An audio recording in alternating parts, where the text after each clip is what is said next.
harka fuunii akkam jirtan kabajamtoota dhaggeeffattoota keenya FM Harar 101.4 irraa sagantaa addaa seenaa hawwisoo afran qalloo irratti xiyyeeffattu qabadhee dhiyaadheetiin jira. Hanga dhuma sagantaa teenyaatti nu faana turaa isiniin jenna.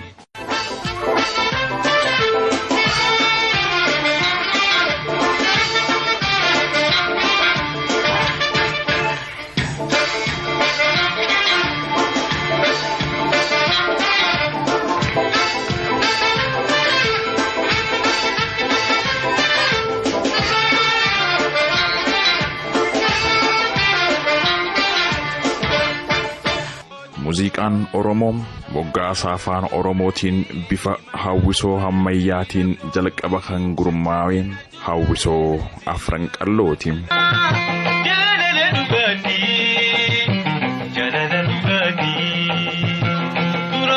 Hawwisoon afran qalloo kan ijaaramu eegale baha Oromiyaa magaalaa Dirree Dhawaatti bara 1954tti.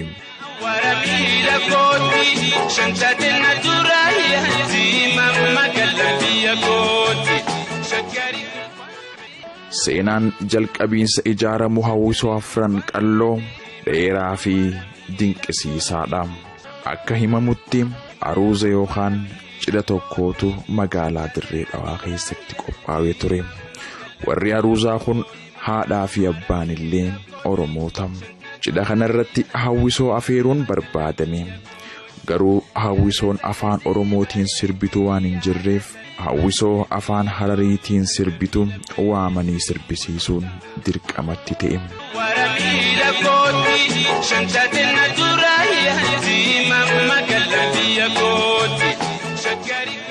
Hawwisoon uummata Hararii kun meeshaa ammayyaa akkoordiyoona kan qabanii fi haala bareedaadhaan qindaawanii kan sirban waan ta'eef namoota aruuza kana dhufe hedduu bohaarsan. Haa ta'u malee manguddoonni Oromoo sooreyyiin sabboonummaa Oromummaa isaaniitiif quuqaman dargaggoota Oromootiin akkana jedhanii. Yaa dargaggoota Oromoo, akka dargaggoota Hararii kanatti hawwisoo ammayyaa kan maqaa Oromootiin waamamuu fi kan sirba afaan Oromootiin sirbitu hawwisoo Oromoo takka maaliif hin ijaarre? Osoo hawwisoon Oromoo takka jiraatte cidha Oromoo hunda irratti silaa afaan keenyaan nuu sirbituu miti? Mee maali yaanni keessan jechuudhaan gaafatan. Manguddoonni yaada kana dubbatan namoota sooreyyii maallaqa qaban kan jimaa fi kuduraa Jibuutitti erganidha.